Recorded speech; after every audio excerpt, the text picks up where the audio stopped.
Hey everyone, I'm going to show you a quick way to rearrange or organize the content you add to your Blackboard class.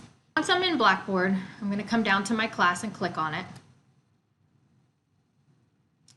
Then I'm going to access my class content because that's where I add all my new items for class.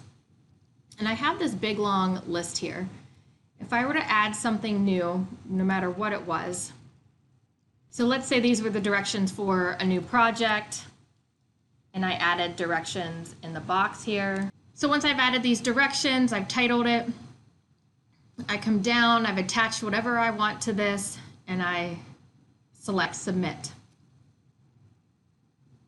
The problem is now it comes the whole way to the bottom, but I don't want it there.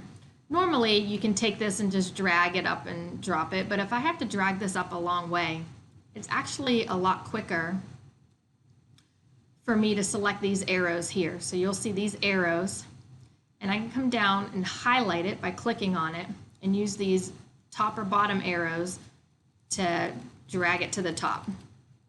And then once I have it at the very top or wherever I want it, I can just click Submit.